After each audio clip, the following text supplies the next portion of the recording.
I am deeply grateful to all of you for your encouragement, your prayers, and the incredible service that you are rendering for the pleasure of my beloved Guru Maharaj, His Divine Grace, A.C. Bhaktivedanta Swami Prabhupada.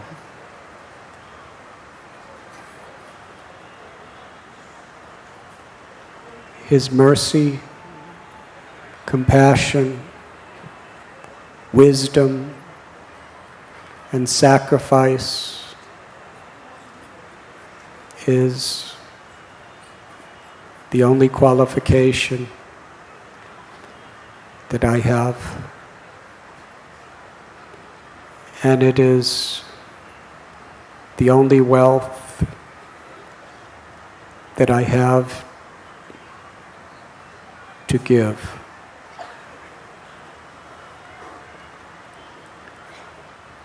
But when one is touched deeply by the compassion of a great soul, and through that compassion, the inclination to love Krishna awakens from within the heart,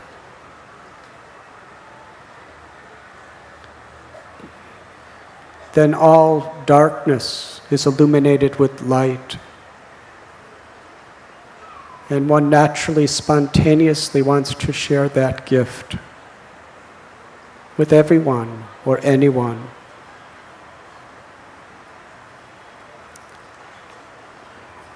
And that is how His Divine Grace, Srila Prabhupada, has deeply affected so many of our hearts. Our only qualification is His prayers and His kindness.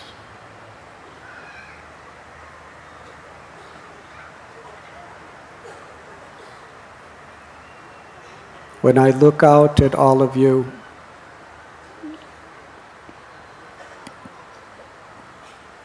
I am seeing Srila Prabhupada manifesting in thousands and thousands of forms to give us the opportunity to serve you.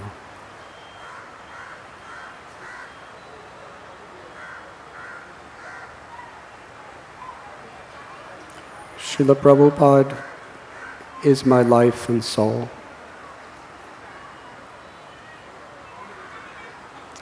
And in serving you,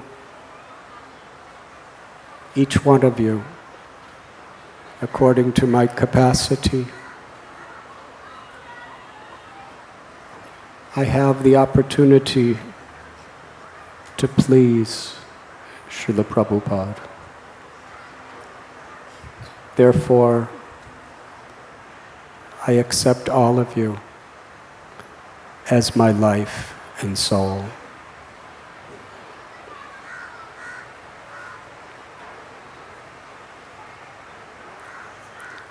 Exactly 40 years ago,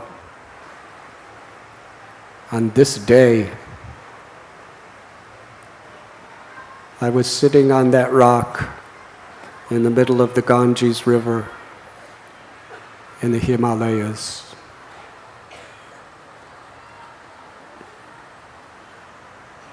It was the month of January of 1971.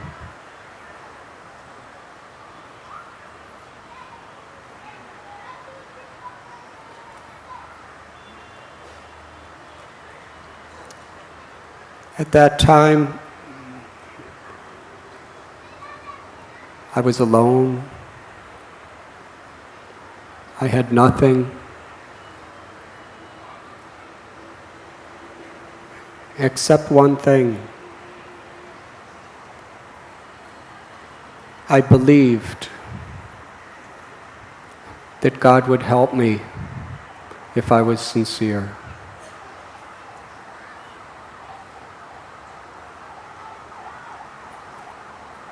Whoever we are, wherever we're from, whatever we have done or not done,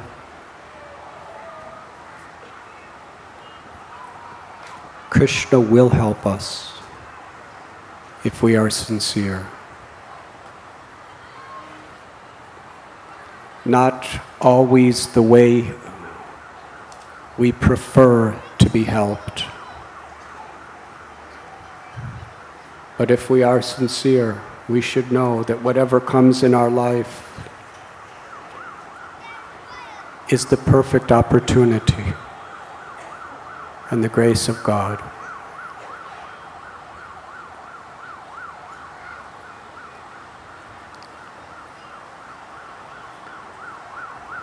It was also 40 years ago, 1971, just a couple days after Janmashtami, that my dear friend Gary and myself were sitting in this place at Keshigat on the bank of the Jamuna River in Vrindavan. And here we are again.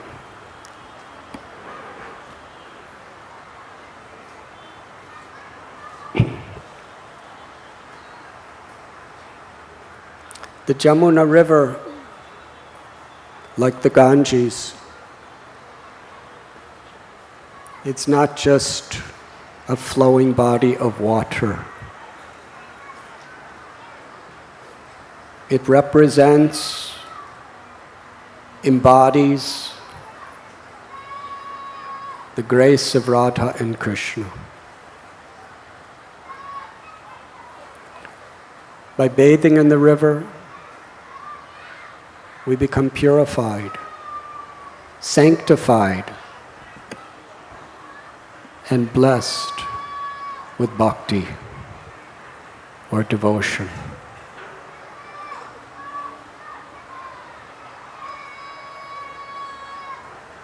As Radha Gopinath Prabhu explained minutes before, that you are all like so many beautiful thousands of waves in the Jamuna River.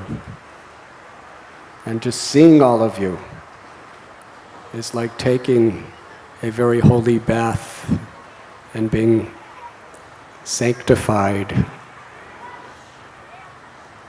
and having my bhakti very much encouraged.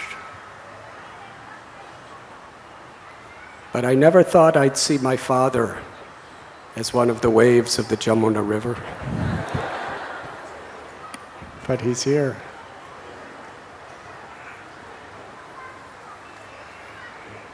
It is special. My father is 87 years old. He's not in the best of health.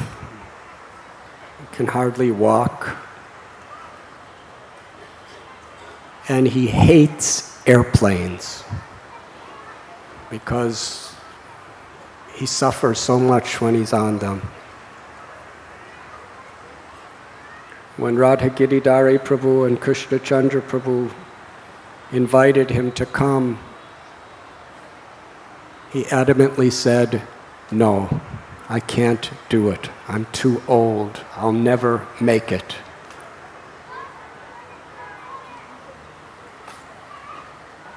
But then they asked him again, and he didn't say anything. He just listened. Then they asked him again, and he said, "I will come." He has come because of the love of all of you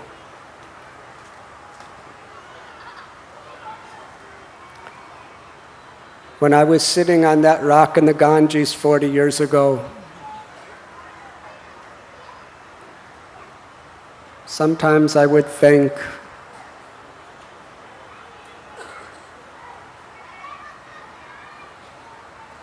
how my parents' hearts were totally shattered by what I was doing. That was the time I wrote them a letter. I'm living in a cave in the Himalayan jungles.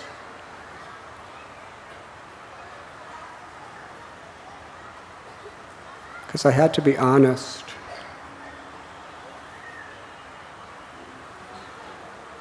And sometimes I thought on that rock, is my heart harder than this rock that I'm sitting on? That I'm doing this to people who gave their life, their soul, their everything to help me in every way they knew how to do? But I believed very deeply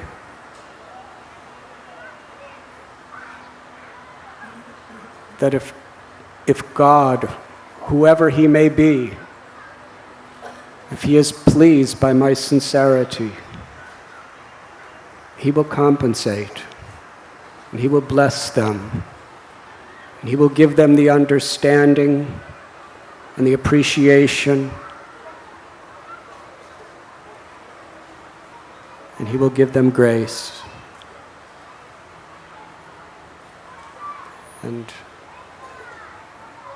what a beautiful experience it is to my heart to see how Krishna has done just that.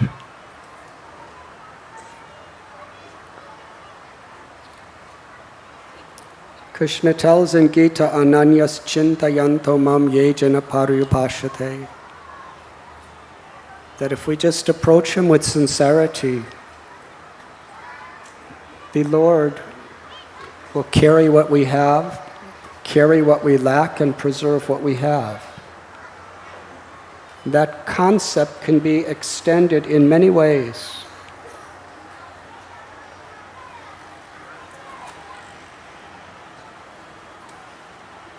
One is, if we please Krishna,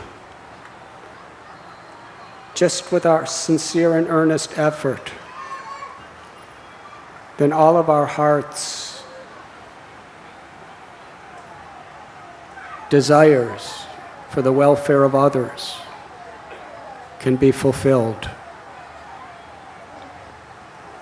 And today,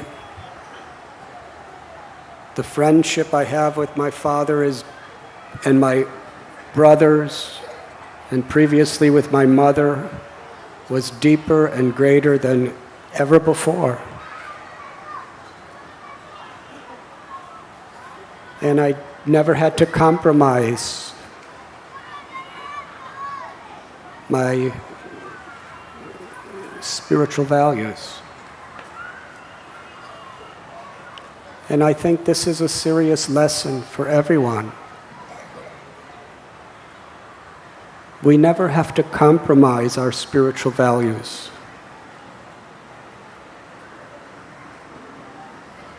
But we should follow them in a spirit of compassion.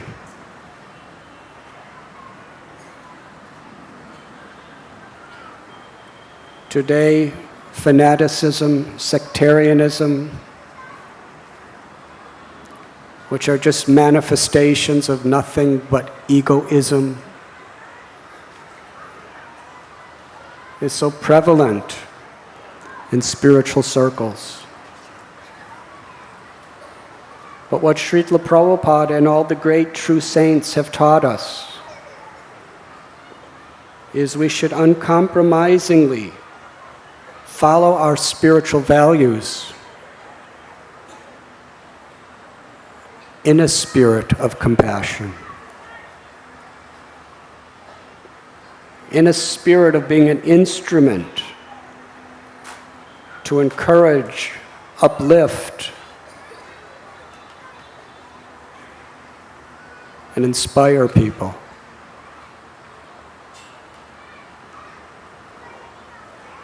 And if we have that spirit, we can be empowered, each and every one of us, way beyond our farthest imagination.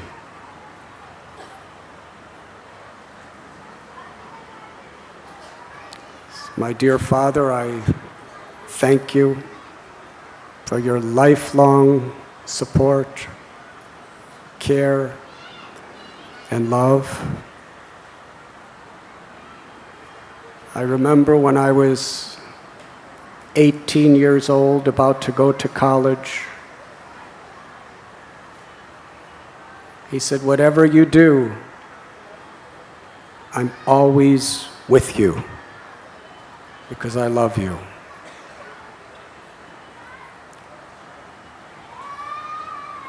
I tested that promise beyond his imagination.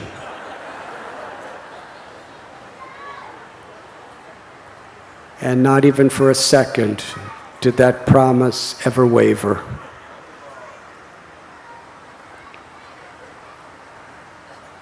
I thank you. And seeing his relationship with so many devotees in such a deep way. Balaram Prabhu, Radha Giridhari Prabhu, Krishna Chandra Prabhu, Yagya Purusha Prabhu, Chandramali Maharaj, Srinathji Prabhu, and so many.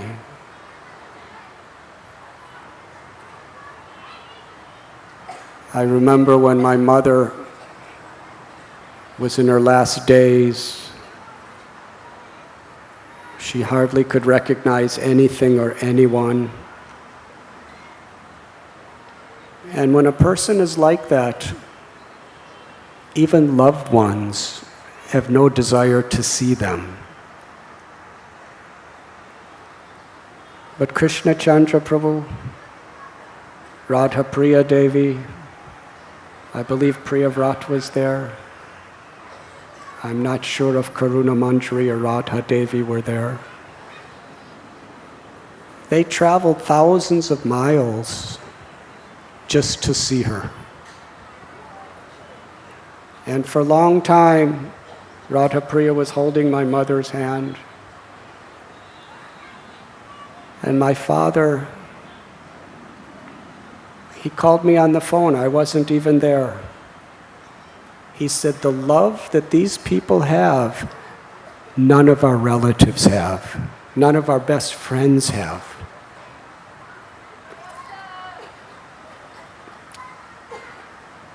And after that,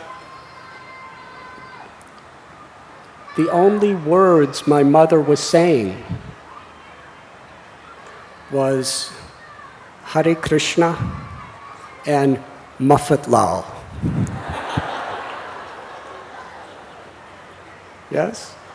She hardly said another word. If someone tried to talk to her, she'd go Muffet Lal.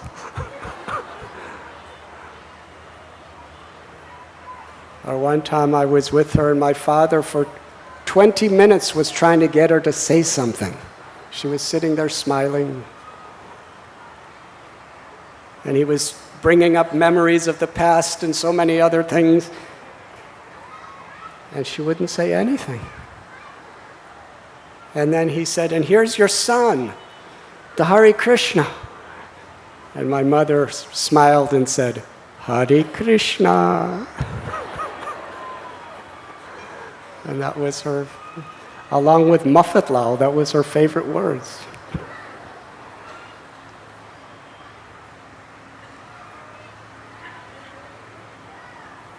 And when my family decided, while I was still in India, to cremate my mother's body and give the ashes to me to bring to India,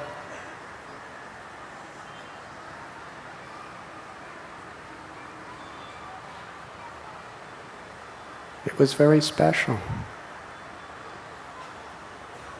That's how much all of you mean to them. And that's how much my devotion to Krishna means to them.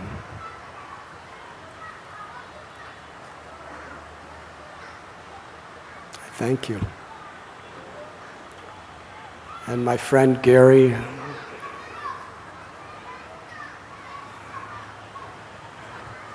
when we were young, we were practically just the same. We had the same hairstyle. He had a big beard. I tried to imitate, but it didn't work. Nothing came out. But we had the same weight, the same bodily size, the same values. We did the same exact things every day. No need to go into details about that.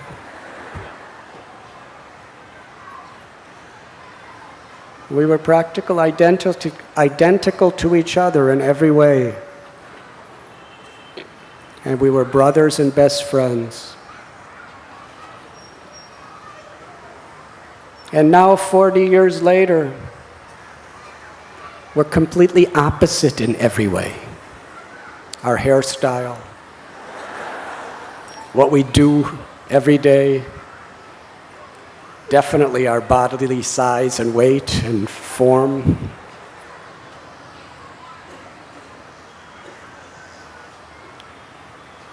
From a material perspective, we have nothing in common. But I think Gary will agree that the friendship and the love that we exchange is thousands of times deeper and greater than it ever was when we were young.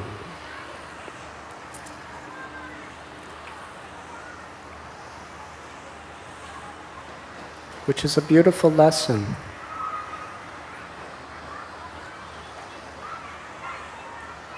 That when love comes on a spiritual platform, it's transcendental to all these material considerations. It's a thing of the heart.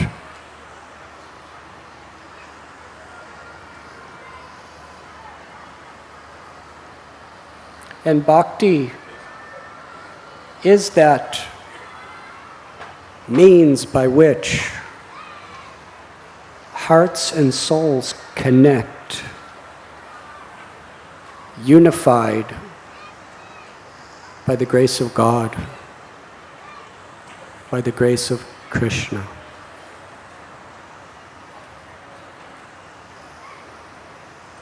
And seeing, it's inconceivable to me, seeing Gary, a best friend of so many of our devotees here in Bombay, and so many of our devotees, best friends of Gary.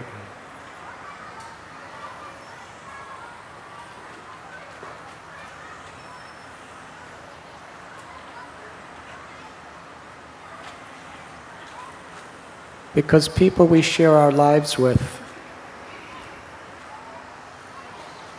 we should always be grateful to Krishna for that blessing.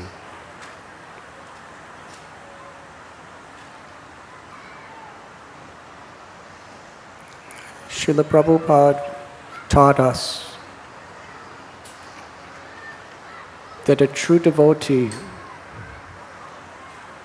is Saragrahi, one who seeks the essence within everyone, in any situation, within our spiritual path, within our relationships, within our occupations, to seek the essence.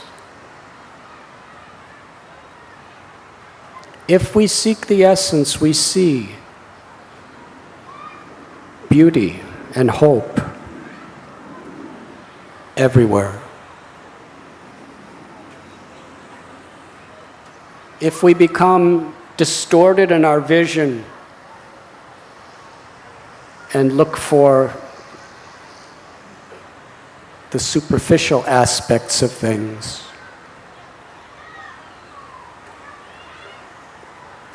then our mind becomes obsessed with ups and downs, hankering, lamenting, the dualities of success and failure, pleasure and pain, health and disease, honor and dishonor, pleasure, pain.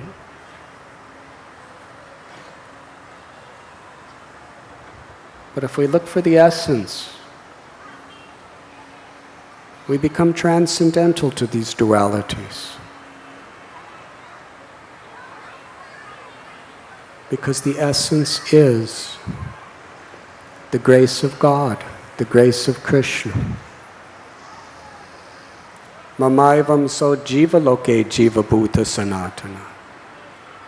Every living being is a child of Krishna, a child of Sri Radha, a spark of God.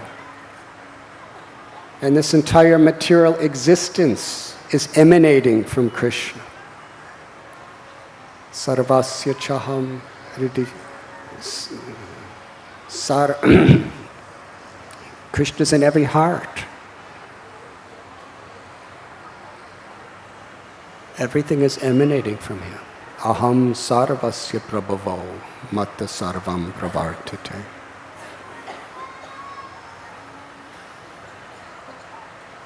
And if we look for the essence within our own spiritual path, we will find the power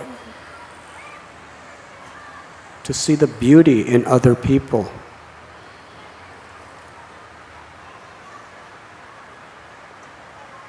And to be compassionate.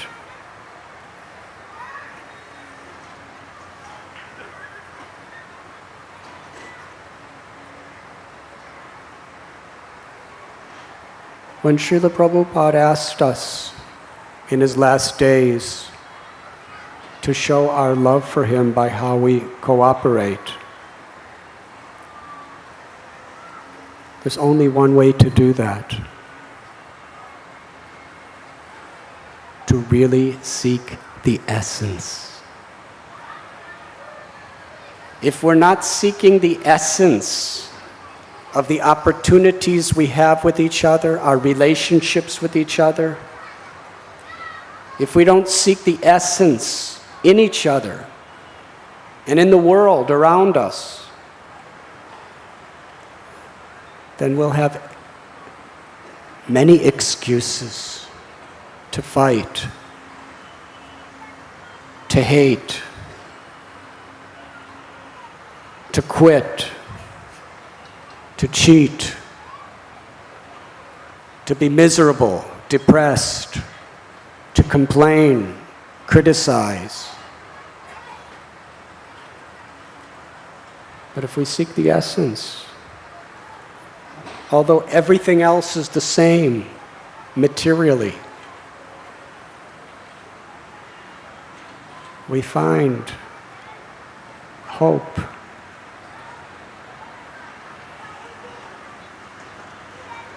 The Bible says, seek and ye shall find. If we seek the essence will be revealed. And that essence is Krishna, who's all beautiful, all loving, all playful, all attractive.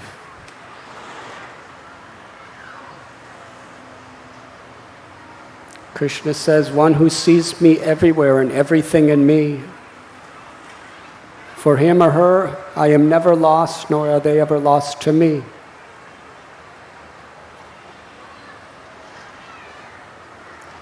Our sadhana is a way of seeking Krishna. when we sit down to chant our japa, or when we stand up and dance in kirtan, when we're hearing Srimad Bhagavatam, either reading or in a class, when we come to the temple for the darshan of the deity, when we're serving, doing seva among devotees, our consciousness should be to seek that essence. And when we put that in the focus of our relationships and every aspect of our life, what we do, how we do it,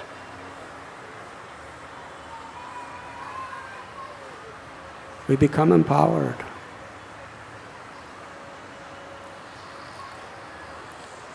This was the art that Krishna revealed to us in the great scriptures and through the hearts of the saints.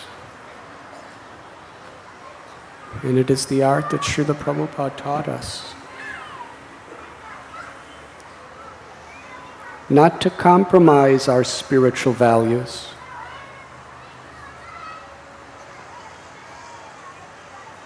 but to seek the essence within our spiritual practices.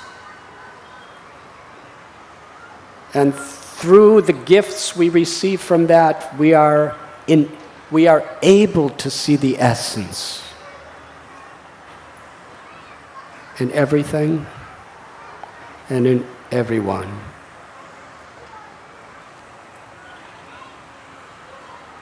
Srila Prabhupada would quote, Dina hina yata chilo harinam udharilo, tara sakshi jagai madhai.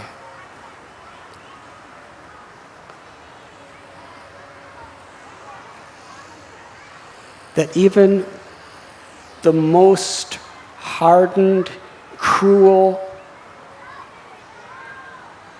demons, like Jagai and Madhai,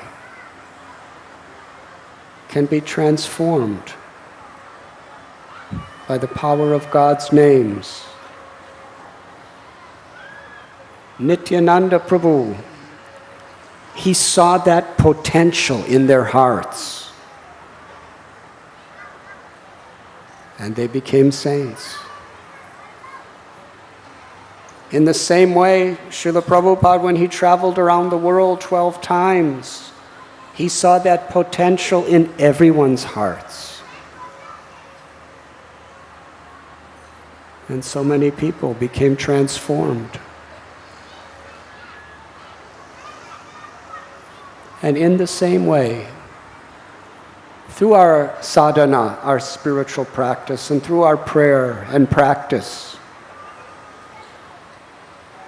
we should cultivate seeing that potential in everyone and in each other.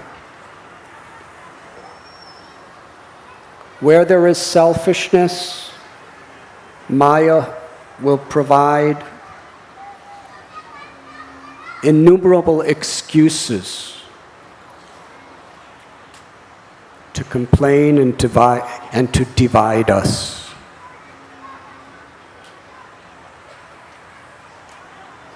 But where there is actually a spirit of service, Krishna will reveal to us every reason to be grateful and united.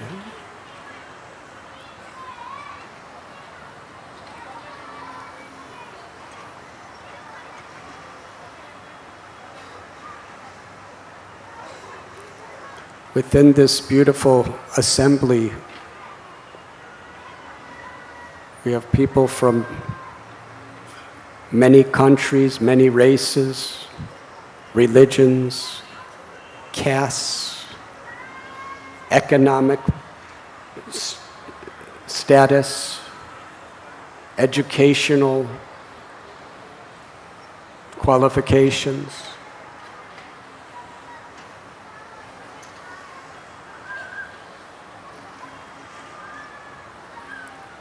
Vidyavanaya sampane brahmani kavihastini. Suni chaiva swapake cha pandita samadarshana. Wisdom is to see the unity of Krishna's presence in all of our hearts. And to see all of you today so united, without passing judgments on each other, is a testimony of the beauty of bhakti, or sincere devotion.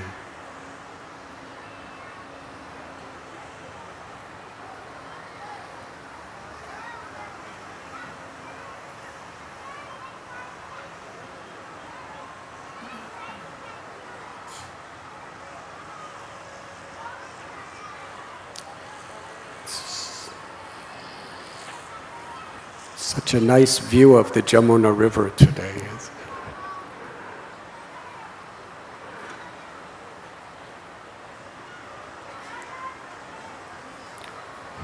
This arrangement that our devotees made is a replica of Keshi Ghat.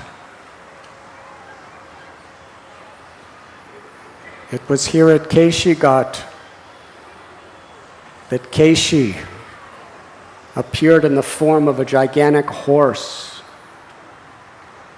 His purpose was to kill Krishna and kill all of the residents of Vrindavan, Krishna's loving family.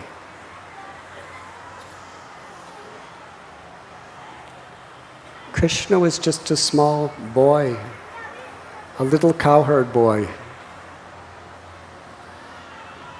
And Keshi was so huge. This mystic yogi, by his powers, opened his mouth and roared. His galloping was creating earthquakes. His tail was scattering the clouds. His eyes were ferocious.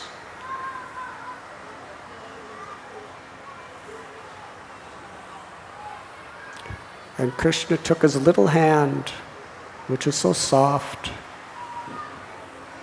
that little hand that would play the flute.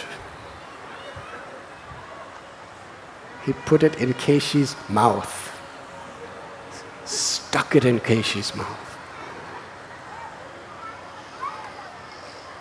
Krishna's hand was like a lotus flower, and his fingers were like the softest lotus petals.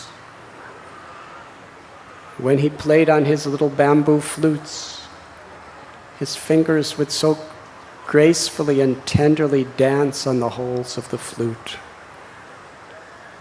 And such deeply emotional sound vibrations, the manifestation of the love of Krishna's heart would come from that flute to charm everyone's hearts. But now that tender little lotus-like hand was plunged into the mouth of this most evil, powerful asura. And his hand expanded and expanded and expanded, because Keshi's mouth was many times bigger than this pandal we are sitting in.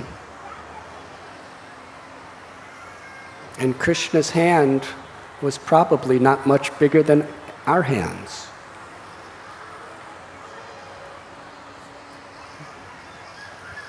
But while it was inside, it became so big, Keshi suffocated and was liberated. He returned to the spiritual world.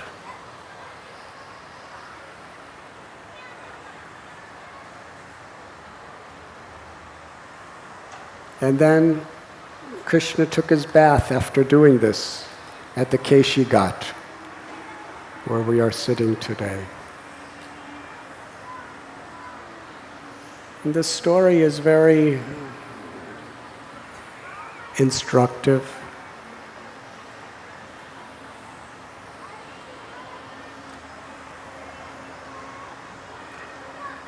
Krishna is in all of our hearts.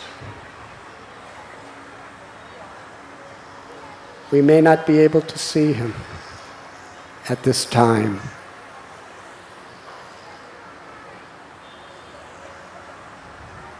He may be in a very small size.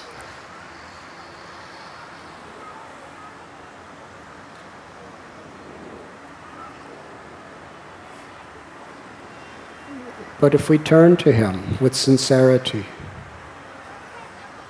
by being the servant of his servants and chanting his holy names,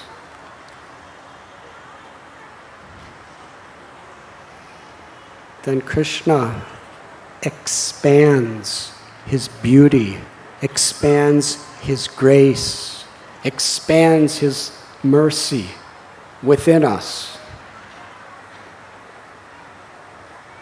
completely destroys our ego, our lust, our envy, our anger, our arrogance, and our illusion, and liberates us in this very life.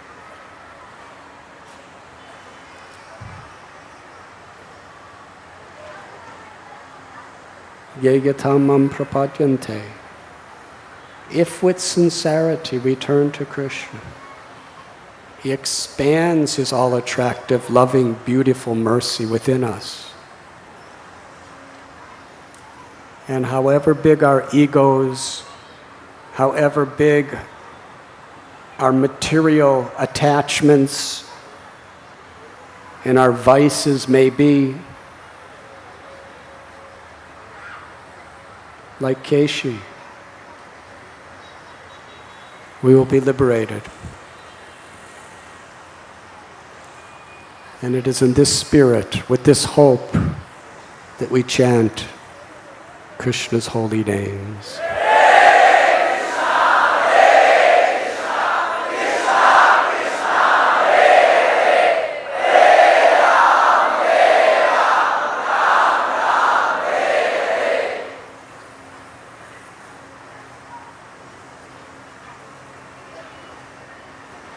As we get older, we get more and more experience of how illusory time is.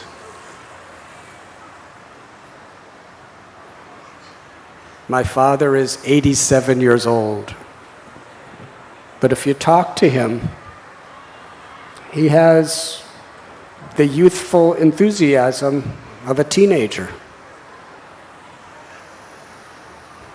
But his body does not facilitate that. I remember Srila Prabhupada used to tell us when he was in Jagannath Puri, he said, I used to run and go in the ocean. He said, now I cannot do those things. I'm walking with a cane.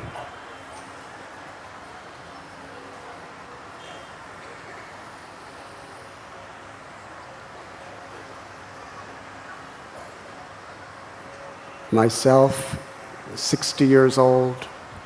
Well, what does that mean? The body like a set of clothes or like a motor car. It has its youthful time, it has its attractive time, and then it starts deteriorating, getting older. And there's a very limited amount that we can do about it.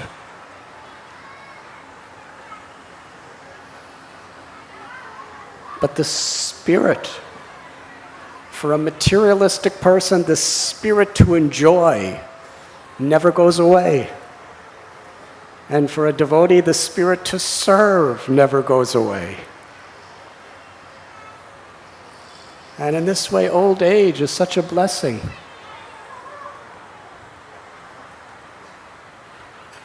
You have something so wonderful to look forward to. Because it gives us a very, very clear realization of how illusory this body and time really is. Every moment is an opportunity to connect with eternity. We don't have to wait or procrastinate.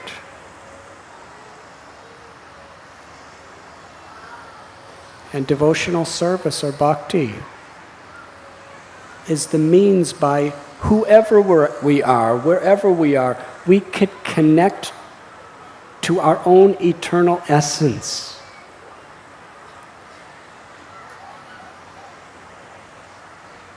By honestly and sincerely trying to seek the essence of pleasing God, pleasing Krishna in whatever we do. I am so grateful to my Guru Maharaj, Srila Prabhupada, for inspiring such a wonderful family as all of you. And we should never forget this, that we are a family. And as a family, we should not take advantage of each other. As a family, we should act, speak, live in a responsible way, that we are all contributing to the spiritual, physical, emotional welfare of each other. We should all take responsibility to behave in a way that brings happiness and hope to each other. This concept is the foundation that we try to build Radha Gopinath Temple, Bhaktivedanta Hospital, Gopal's Garden, and all the other projects. Because this is the concept that Srila Prabhupada has inspired us all to follow.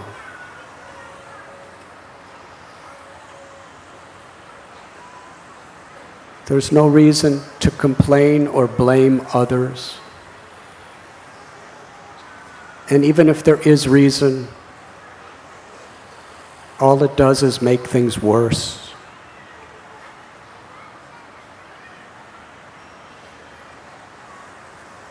We should, each and every one of us, take serious responsibility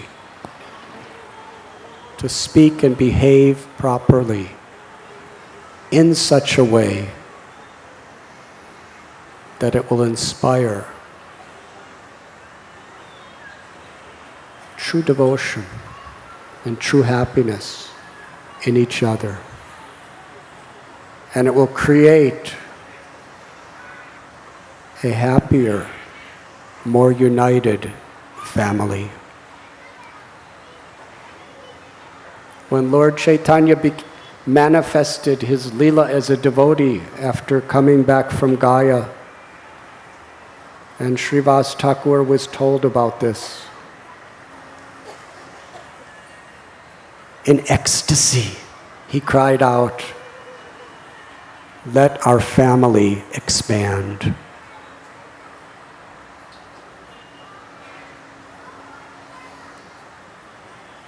Bhaktivinoda Thakur, Lord Chaitanya, Lord Nityananda,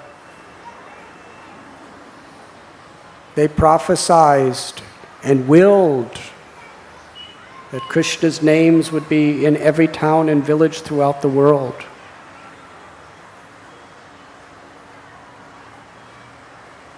In a deeper sense,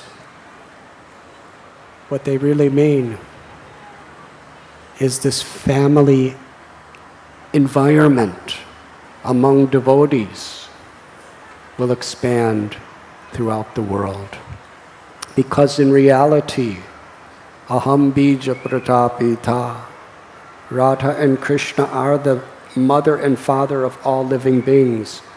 We are eternally a family. To take responsibility, to seek the essence, and to act in that spirit will liberate us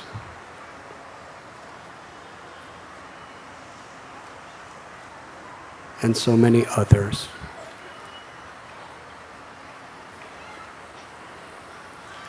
Every moment we have that opportunity.